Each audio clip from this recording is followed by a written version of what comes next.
Sadler Vaden, and this is my life in 5 riffs. I chose to start with the first song I ever learned how to play on the guitar, and it was the first day I picked up a guitar. And I just got back from a concert in Columbia, South Carolina that my parents took me to called Farm Aid 1996. And I got to see Neil Young and the Crazy Horse and John Mellencamp and Willie Nelson and all these great people. And when we got back home, I was really excited. And my dad pulled this actual guitar out of the closet, and we sat down playing. And he was trying to figure out Pink Houses by John Mellencamp. And so I grabbed the guitar and I sort of played it like this.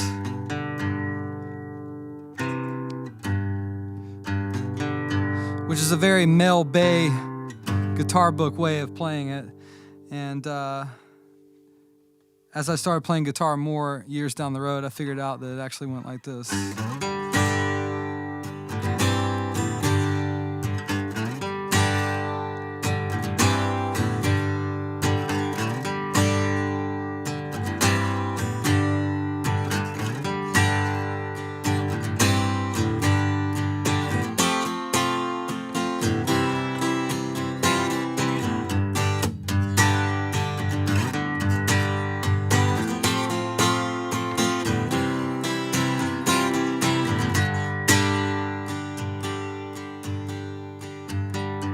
And I like that riff a lot because it uses, you're sliding some single note things, and you're also incorporating chords into the line as well. So.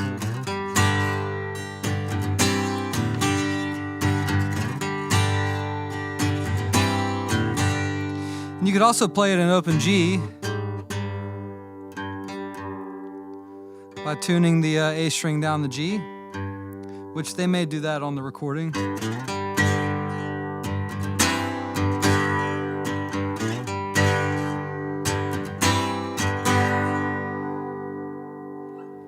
The combination of sliding single note lines used with the chords is just a great way to, start to come up with your own lines and riffs and songs. So that was a good lesson, and instead of just playing chords and just playing a solo, it's sort of a combination of the two. So the second riff I'm going to play is actually a riff that I learned on the same day as Pink Houses by John Mellencamp. And like I said before, we got to see Neil Young and the Crazy Horse, and I was like 10 years old, so that was pretty mind-blowing to me. But I remember my dad trying to figure out this song right here, and he got it close enough, and then a few weeks later, I kind of fine-tuned it, but it's Hey Hey My My by Neil Young.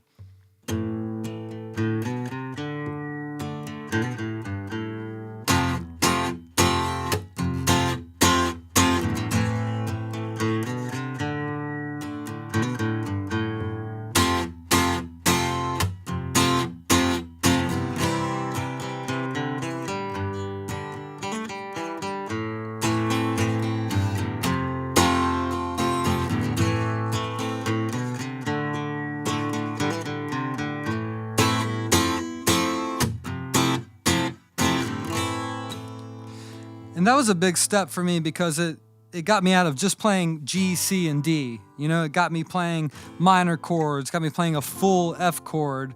Then it moves into a major key. And so there was a lot of movement in the riff. And of course, the first time I played it, it was just, and then that was take a break for a week, come back and figure out the rest. But once again, it incorporates single note lines with chords, which I think is a big thing.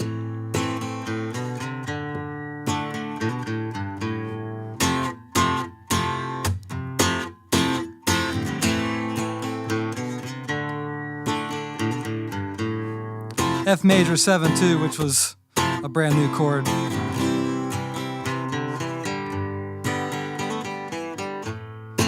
Using my pinky there, look out.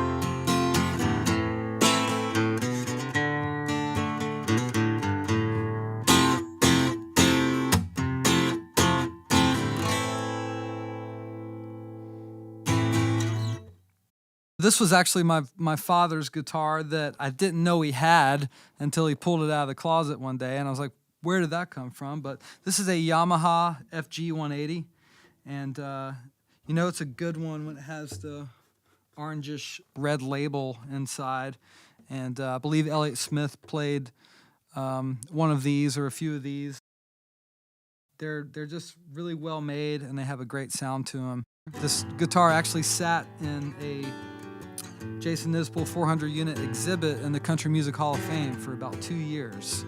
And my father passed away in 2004, so it was a nice tribute to have this guitar sitting in the Country Music Hall of Fame. So it's a special guitar. I've written a lot of my own songs on this guitar as well. When I was in high school, I guess when I was a freshman, of course I had heard the Beatles and heard their music, but I really got deep into the Beatles, and I was already pretty far along playing guitar at that point. And I was getting into some of their, in my mind, it was like their lesser-known poppy stuff. It was albums such as Rubber Soul and Revolver, which to me are like A and B. There's like Rubber Soul A, Rubber Soul B. But I fell in love with the songs on Revolver and the vibe, and I thought that they were really, you could tell they were experimenting a lot and getting better as musicians too. And one of the songs that really caught my attention was And Your Bird Can Sing.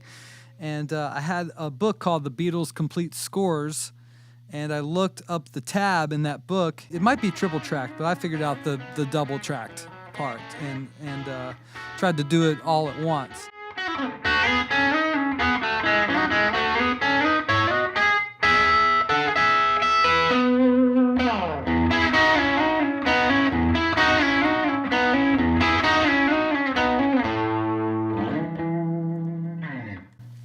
So that took a long time to learn, but when I did finally learn it, I definitely felt like I reached a new place in guitar playing, and just using all of my fingers and working on my positioning, like switching from these double stop things and going all the way down the neck and then going into these things.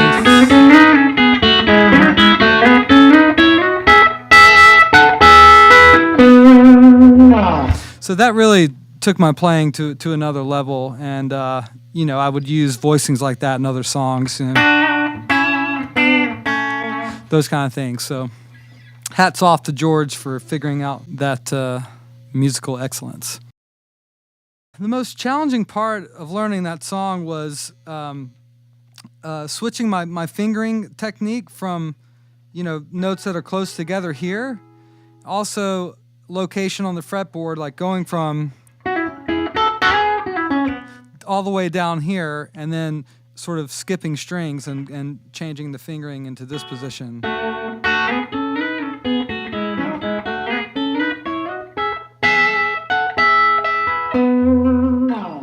So that was very challenging at 15 or 16 years old, but I felt like once I got that, I definitely became a better guitarist. I never took any lessons on guitar. I'm what they called self-taught, but a kid down the street named John Edwards did take guitar lessons, and he knew how to read tab and all that stuff. So I remember going to his house one day, and he was learning Stairway to Heaven, and he was reading it out of the back of a book, and I was like, how are you doing that? And he's like, oh, it's just numbers, and my guitar teacher taught me how to read it. I said, can you teach me how to read it? So he taught me how to read tab, which really changed everything for me as a young guitarist. And so from there on, I would get Guitar World and Guitar One and Guitar Player and all the guitar magazines.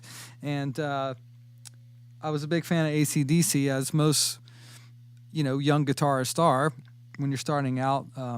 Their riffs are just visceral, and they make you feel good when you hear them. So, and they're pretty easy to learn. But I was learning You Shook Me All Night Long, and I'd yet to learn a full guitar solo, and I just loved that song so much that I found it in the back of a Guitar World magazine and decided I would try and learn the solo. So here's that solo.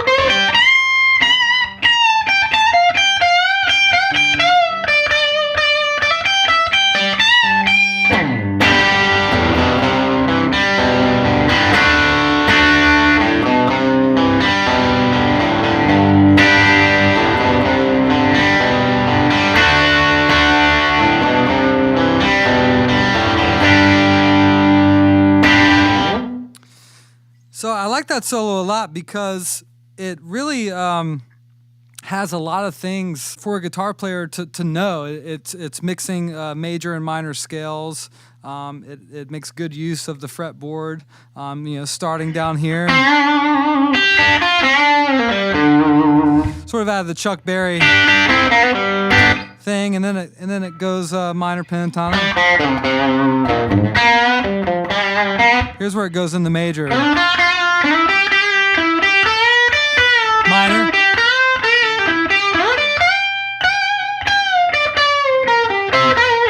I also like the element of bending a note before you pick it. So when he gets up here,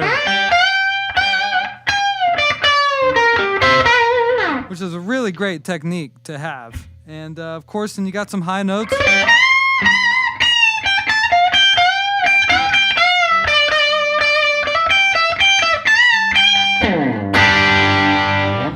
It's also just a very musical solo. I like solos that start down low and they tell a story. By the middle of the solo, he's in the middle of the fretboard, and then he gets up high, and this is the end. We're up high now. We're climaxing, so to speak. So I just love, and it's a very hooky solo. You've got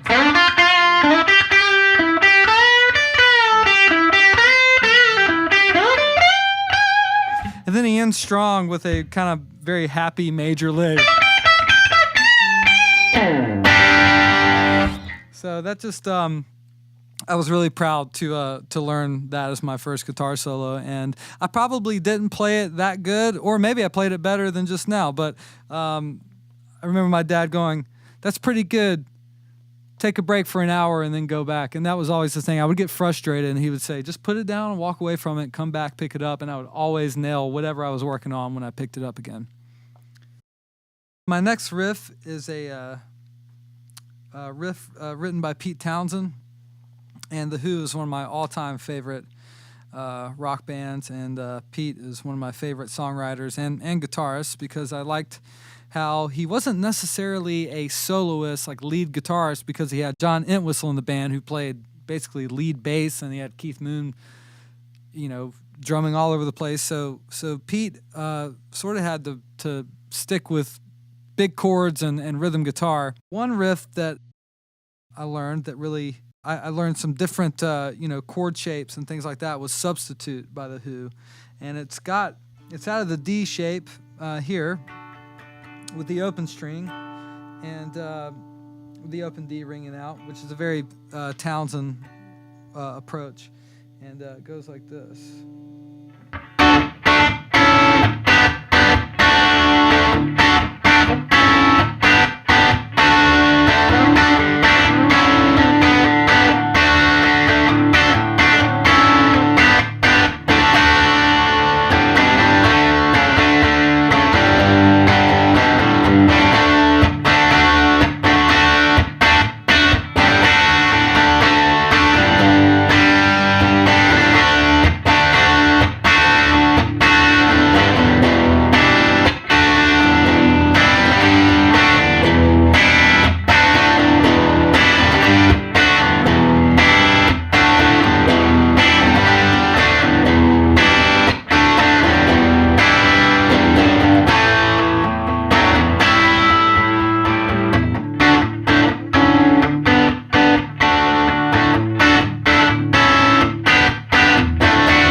Why I love that riff so much is it's teaching you how to play chords, not just down here, as a lot of us guitarists call these cowboy chords down here, but it's teaching you a shape like this, which is like kind of half of a full chord, and you're literally, the first two chords are essentially the same chord, so you're just moving this. This is a D down to another D, and then this is the A, and then the G, and then the D chord. And it's very indicative of Townshend's playing to have a ringing string, which is like sort of his orchestral mind. A lot of orchestras will do that. They'll have a ringing, one note static.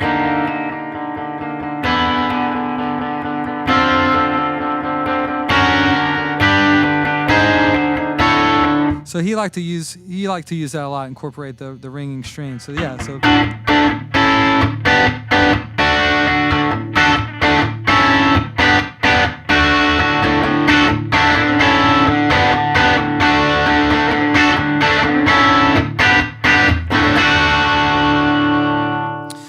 So as a young guitarist, I didn't know you could play an A right here. This was a new world to me, playing an A right here or playing a G here instead of just here or here. So that's why Substitute stuck out to me as a great riff. That when I learned it as a young guitarist, it just opened my mind up to playing, an A chord up here or an E chord here. You can have all kinds of different voicings here.